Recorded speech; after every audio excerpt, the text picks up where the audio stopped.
Lynn from Madajan's Herbals, and we've had really strange weather this year, all of this year.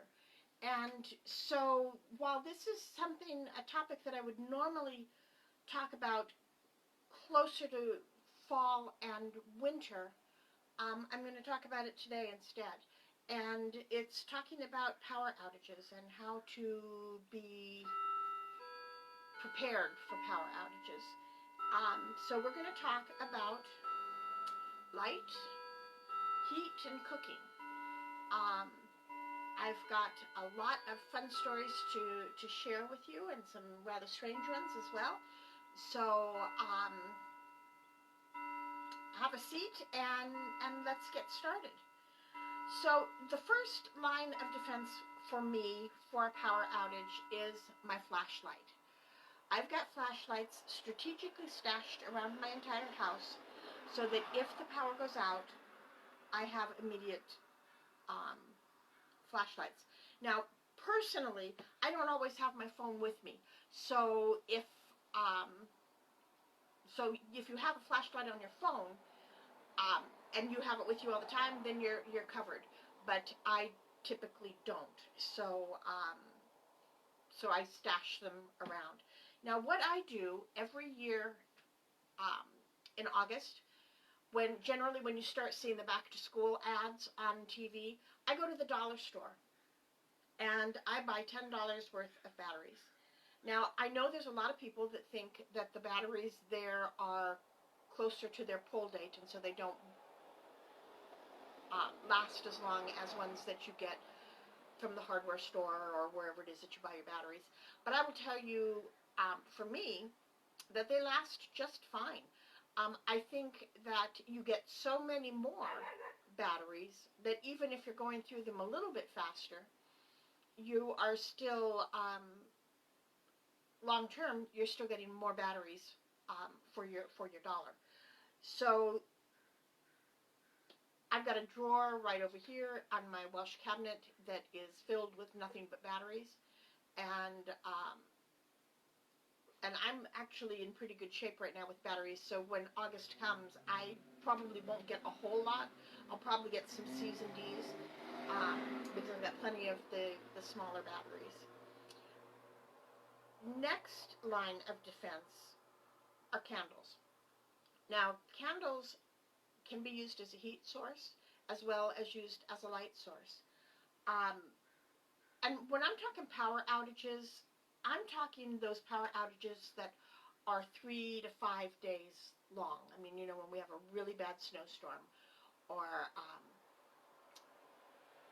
20 years ago, I lived up in Arlington in the Heights above the city, and it was actually probably about 30 years ago that we moved up there, 35 years. And what happened was, because we had so many trees up there, from mid-fall to mid-spring, we would lose power almost monthly for about 5 days. And it is because we were up high enough in the hills. We were the last ones to get fixed. And so we had to figure out pretty quick how to live without power. We did go get a generator, but we weren't rich, and so we didn't want to get a big one. And so what we decided is the things that we wanted to hook up to the generator was the freezer and the refrigerator, because that's a significant amount of food that you lose and a lot of dollars that you lose if it defrosts. It is, we were on a well, and the well had an electric pump, and so when the electricity went out, we didn't have any water. So we wanted to hook the water up, because, man, it is not nice living without water. And the water that came from the well was so cold that you couldn't wash in it or anything. And so we hooked the water heater up. So those are the 4 things we hooked up. And then the rest we made do with other things. We had a fireplace in that house, and we also had a wood stove in the house. And so heat was never an issue.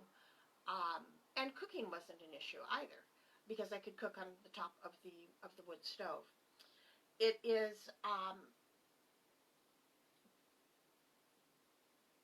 if you don't have a fireplace or a wood stove and the electricity goes out,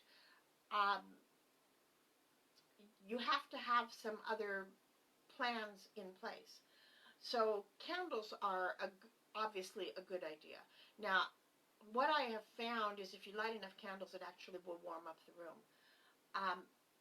But at some point, depending upon how many candles you have, you possibly could run out. So here is one of the hacks that I have seen time and time again. This is off-brand Crisco. And what you can do is, it doesn't go bad, Crisco doesn't, and we're not going to eat it anyway. So what we're going to do is make a candle out of this. And if you take like a 5-inch taper and push it all the way down and light the candle, it will make the entire can of Crisco a candle. And it's supposed to, I've never tried it because I have plenty of candles, but it is supposed to last for many, many hours. And it is, so I've got a couple of these cans of generally off-brand Crisco because I'm cheap. And it is, and it's going to keep you with light. Now, one thing that you have to understand and you have to take into consideration is this is not a metal can. This is a cardboard tube with a plastic bottom. And so it can be a fire hazard. You do have to pay attention to it and make sure that you don't walk away from it. Other things that you can do is take the Crisco out of this and put it in a metal can or put it in a glass jar and then put a wick or another candle in there, and it will, and that'll be a little bit safer. So that way you're not going to burn your house down, because that's not the idea here. Okay, now the other thing that I have here a lot is in most every room I have got an oil lamp, at least one. I've got, actually, in the living room, in the great room here, I've got 4 of them. Now, you can buy them like this. You can buy them at garage sales. You can buy them at craft stores or department stores. You can make them. I've seen tutorials on how to make them with a jar, like a mason jar. Now, here's my concern with that. I'm still looking for a good tutorial, but the ones that you buy have a little key right here. And with this key, you can move the wick up and down. All of the tutorials that I have seen making them, they don't have that key. So they have you push it up, the wick up from the bottom into the hole, which would mean that it would burn only for as long as the part of the wick is there. And after that, I don't know how you're going to get the wick up, because the top of the lid will be too hot to take it off and push the wick up further. So it would have a very short burn life. If you're going to the Goodwill or Value Village or something, I mean, you can get these for very inexpensive. And so that's what I would do, is get one with the key so that you can turn the wick up and down. Now, in terms of the oil, you can go to the store and get lamp oil, and that's what this is. This is lamp oil. And this is actually tiki oil. So I've got tiki torches and I've got lamps. But this same company makes lamp oil. The lamp oil is pretty expensive. It is, and it's kind of crazy, in my estimation, to spend that much money on lamp oil. You can use cooking oil. So this is olive oil. But downstairs in my basement, I have several bottles of cheap cooking oil that I get at Costco. It's like for $8 and you get two bottles bigger than this one.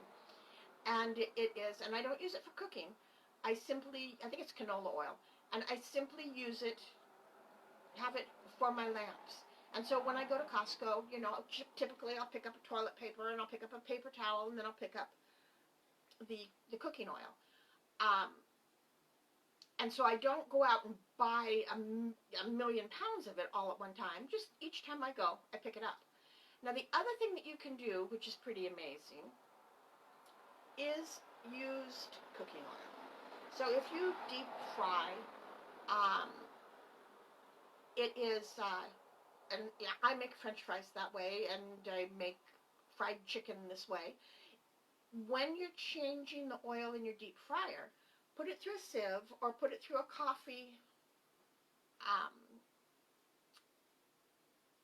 filter, and put it in a jar. Now this one is a mayonnaise jar, and it's a plastic jar because they're using plastic now for the mayonnaise. But because it's not hot when I take it out, I can pour it right in here, and so I've got a bunch of these as well. Now what you're going to want to do is get some essential oils and put the essential oils in there when you put it in the lamp, and then you won't smell like French fries. Instead, you'll smell like lemon or lavender or whatever essential oil that you put in. It is. I actually talked to a lady that owns a restaurant, and she asked me if I wanted her to save her oil for me, and I thanked her and said no, because I don't think I need anywhere near as much as what she would give me, simply because she's a restaurant, she's open every day, and then at some point in time, storage becomes an issue. So it is, but using your used cooking oil along with other cooking oil just is a good, inexpensive way to keep your lighting. Now, the other thing that you need to look at when you have an oil lamp are wicks. Now this is a 3/4 inch flat cotton wick, and I've got some of these. I've got, I think, 4 or 5 of these in my candle drawer, so that if I go through all of these wicks that I've got more to use. But you can make your own wicks as well. Now, this is cotton cording. I would actually go get something a little bit stronger than this, a little bit bigger, maybe like a 16 ply. I think this is an 8 ply. And what you're going to do for that is you're going to mix 2 tablespoons of salt and 1 tablespoon of boric acid, and put it in a cup of water, and then soak your cotton. You can use cotton yarn or cotton cording. You soak it for 12 hours, and then you put it out in the sun to dry. And once it's dry, you braid it with 3, and then you've got extra cord. You can do the same thing with jute or nettle if you know how to do the make the nettle twine. It is which I think we will do during one of these lessons at some point, just because I think it would be fun. You want to make sure that whatever it is, it's all natural, because if you go, I was at Lowe's today and to see if they had cotton cording there, and they didn't. Everything that they had some artificial thing in it, plastic or whatever. And what that is going to do is it's not going to burn well, and it is going to let noxious fumes out. So you want to worry, don't get cording that isn't all natural. So there's the lighting. Alright, now I'm going to talk about heat. And then we're going to talk about cooking, and when we talk about cooking, I'm going to move the camera closer to the fireplace so that you can see a little bit better. So, every winter we hear a story about somebody who was in their car and in a snowstorm and they got, the car broke down or they got lost or something of that nature, and they froze to death in the car. It's a very easy way to have that not happen, okay? And that is, if you take a soup can, it's an old soup can, and you put a votive candle right in here, that will, and then crack the window just a little, that will create enough heat that you won't freeze. Now, it doesn't mean you won't be cold, but you won't freeze. So my thought is, in my car, I've got like 4 cans, and I've got votives in there. Now, I don't drive in the snow, so I am probably not ever going to need it. I have a son that goes back and forth over to Spokane to visit his in-laws, and and I have given them cans and votives. And I don't know if he carries them or not, or if he just is letting me feel better about it. But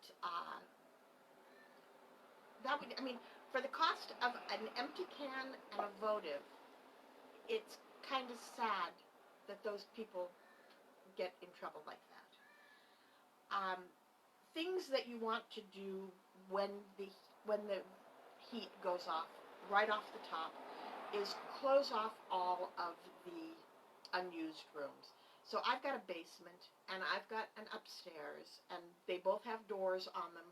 And so that's the first thing I do, is I go upstairs, close all the doors upstairs, and then I come down and I close the door to the stairs. And I do the same thing in the basement. On my living level here, I have a great room, which is the dining room where I'm sitting right now, and then the living room is over there. My bedroom is here, and a bathroom, and then the kitchen is right behind the fireplace here. I do not have a door on from the living room to the little hallway. It is that is the one door that I don't have on there. It got taken off, I think, before I even had the house, so that was 40 or more years ago. It is, and so I need to keep as much of this warm as possible. And I do have doors to the kitchen and over here to the kitchen. So 2 doors to the kitchen that I can close the kitchen off if I want, and the bathroom. And I can close my bedroom off and then sleep here on the sofa as well. I have a fireplace, so if the power goes out, I can put a fire in the fireplace and keep warm there. But, so the first thing you want to do is close all of the unused rooms off. Then what you're going to do is get towels and put towels like at the bottom of each of the doors that go to the outside, so that any drafts don't come through. If you've got windows that are drafty, you're going to want to do the same thing. Now, when we first moved up here in Washington, we made it was all the rage. Everybody was doing it. And this is about 43 years ago. You would make a frame out of something very lightweight, and then take like visqueen or saran wrap and put it on the frame.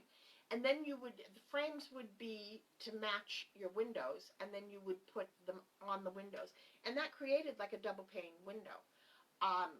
You couldn't see out very well, but it did make a great difference in the amount of cold air that came through the glass in the windows. The other thing that you can do is hang blankets up on your curtains. So again, that makes another barrier for the cold air to come through. You've got, we talked about the soup can candles. It is, you want to make sure you have enough blankets or sleeping bags that you can stay warm. You want to layer your clothes so that you are staying warm. Put on a hat because you lose a tremendous amount of heat from the top of your head and also from your feet. Now, a couple of other things that you can do. This is half of a heater. And what it is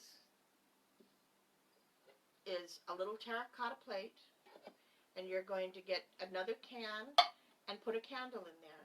I've got 2 bread pans, and you can use a bread pan or you can use 2 bricks. Now, then you need to get, and I've only got 1, you need to get 2 terracotta planters. And it is with the terracotta planters, one goes inside the other. And the way that you do it, so you put your candle in, and you can use a tea light even. It is, and then you're going to get something to cover up the hole that's here in the bottom. You can use tin foil, you can use a bolt and a washer, anything that you have that's going to close this this hole. Now this is not an appropriate one. I got for putting plants in, and so it's got holes here as well. You want one that doesn't have holes because you're going to close them all up. Then you're going to light your candle, and you're going to put this on top, and then you're going to get a second terracotta bowl planter that's a little bit bigger, and you're going to put it on top of that. Now that one you're going to leave the hole open because the heat from this terracotta will rise because heat rises, and it will come out of the hole in your top one. And that is one of the things that, again, like the can and the candle in the car, it's not going to be toasty warm, but it will take some of the chill off of the room. And if your choice is absolutely no heat or a little heat is better than none. As always with candles, you need to make sure that you're paying attention and it's not getting knocked over or anything of that nature. It is, let's see, what else? I've got my notes here today so I don't miss any of them. It is, if you have a fireplace. When we went camping, what my daddy used to do for my mom, because my mom was always cold, is he would take bricks and put them in the fire or right next to the fire, because we would go camping and we'd always have a fire when we went camping. And he would leave them in there until the bricks got hot. And then he would take an old towel that was always only used for the bricks, and he would wrap the bricks in a towel and put them at the bottom of their sleeping bag. So she would have a nice warm place for her feet, and it would help keep her warm. I have used like a rice bag or a corn bag, and I've done that. Put it in the microwave, heated it up, and put it at the bottom of my bed. And that is an amazing thing. Now, with power outages, obviously your microwave is not going to work. The brick or big rocks will do the same thing.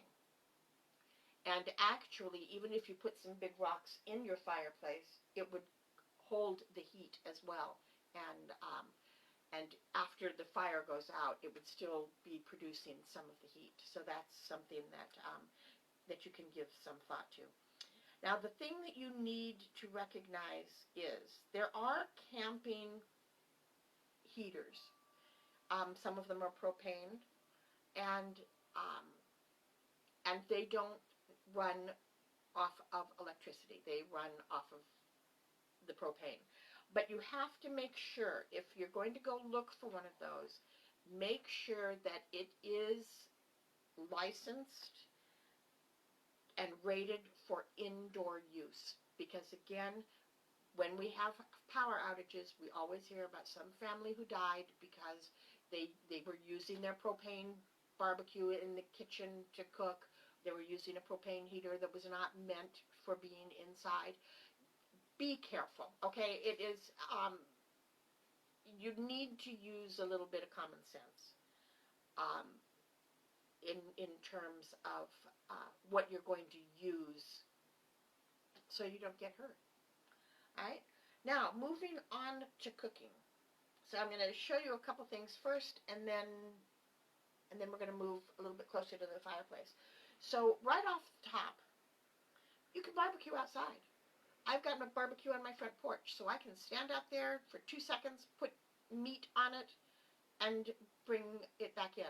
I also, you can put a pan on your barbecue. So if you're not making meat or something that you would put straight on the grill, you can put a pan on the grill and boil water or do anything that you want in a pan as well.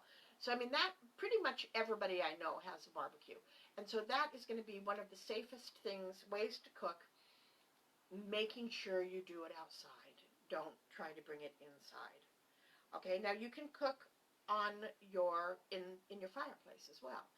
And a funny story about one of my nieces and nephews who are now in their 40s is, well, no, I guess they're 40 and 38.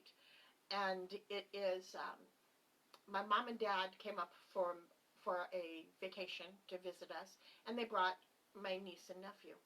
And when they came up here, I asked them, what do you want to do?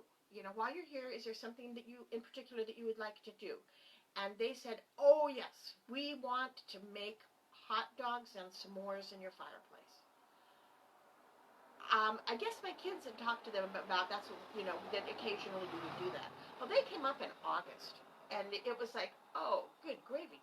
We had to open up every door and window in the house so that we could have a fire and not expire from the heat.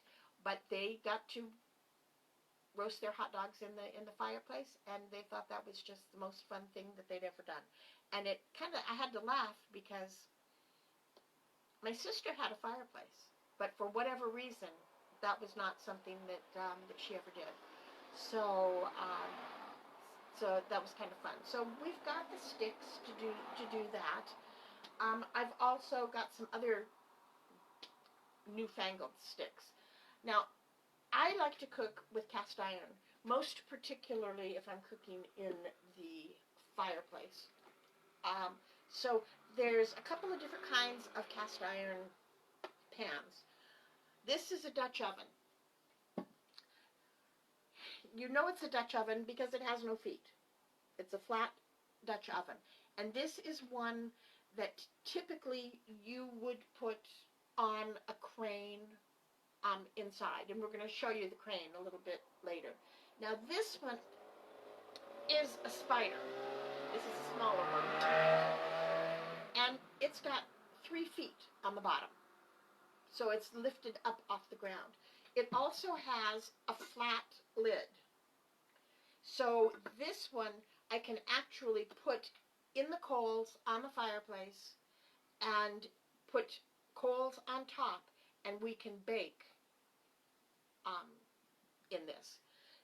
You can bake, you can roast, you can, it's very amazing in what all you can do.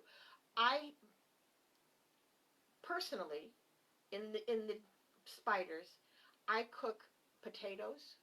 Oh man, let me tell you, they are really, really good. I do sweet potatoes during the fall and winter, and I do regular russets during any time.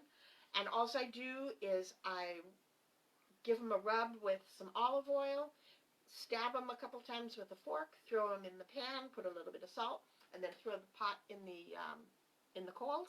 And an hour later, I have got amazing roast potatoes. So I was looking at some book, Blackout Cooking is what the book was entitled, and he said that he does the same thing with corn on the cob.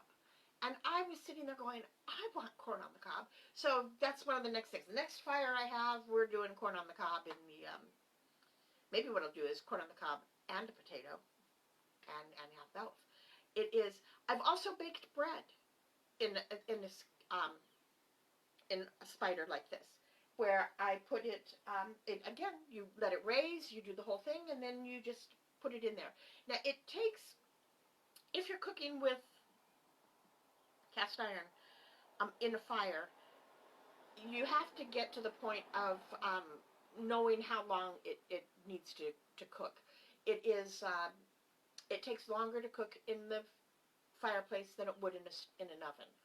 And it is, the other place you can cook besides a fireplace, though, is if you have an outdoor burn pit. Because if you have an outdoor burn pit, then you can use charcoal briquettes. And Lodge cast iron, people that make, well, they made this one, they have got it down to a science. So this tells you, if you have an 8-inch pan, that's what this is, and if you want to have a 325 degree oven, you would put 10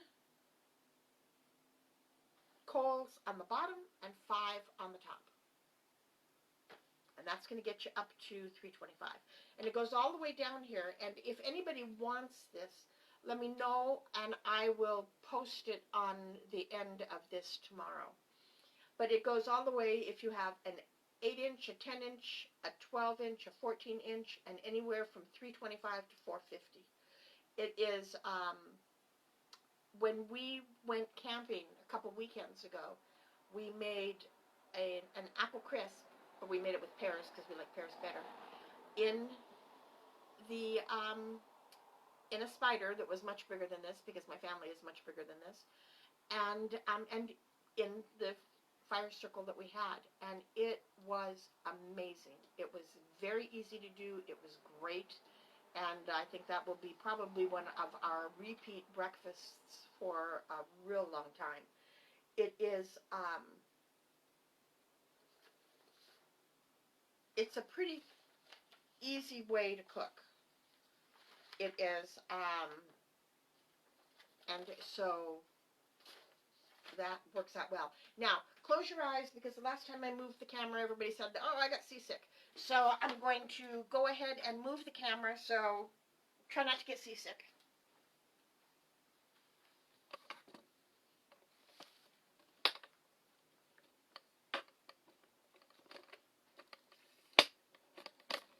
So I'm also making the tripod a little bit smaller, so you should be able to see better. And that's why you're getting seasick.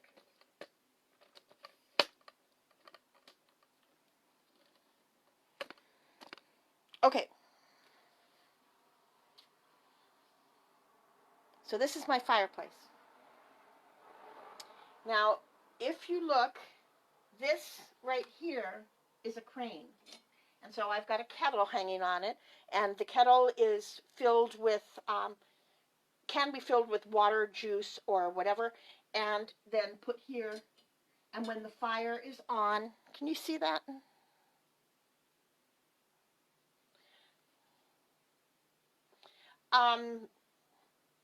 It will heat whatever is there.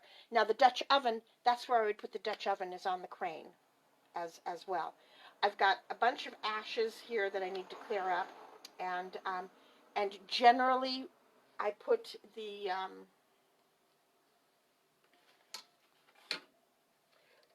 I'll put the spider right about here. Is that, I don't know if you can even see if that's down low enough. Let me put you down just a little bit more.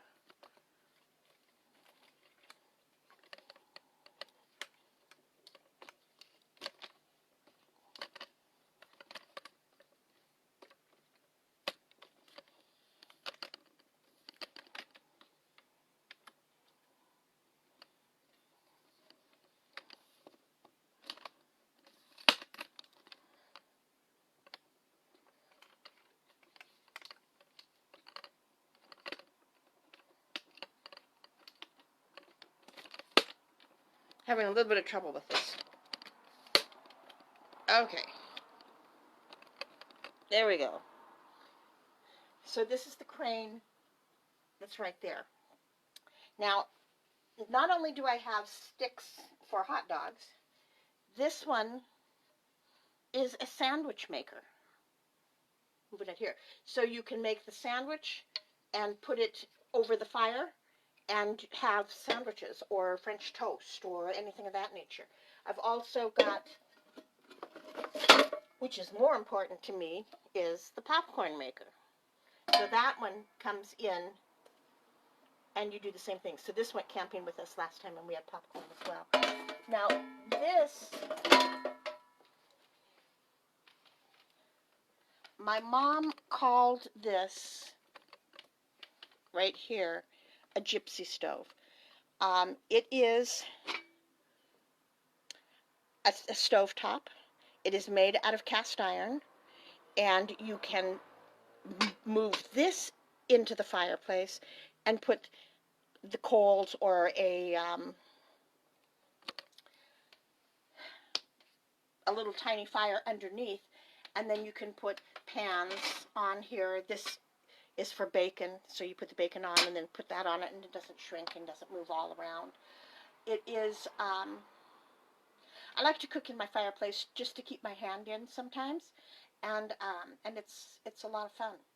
So right off the top of my head, this is some helpful hints for power outages, and hopefully we won't need them. But if you do, then we've got them. So thank you so very much for joining me. If you've got some ideas of what you'd like to talk about during one of these things, I would love to hear from you. And I think that it is going to be one of the things that we're going to do for Meatless Monday next week is ratatouille, which is all different kinds of squashes, and it looks amazing. So have a great week, have a better weekend, and I'll see you next Monday. Thanks for joining. Bye-bye.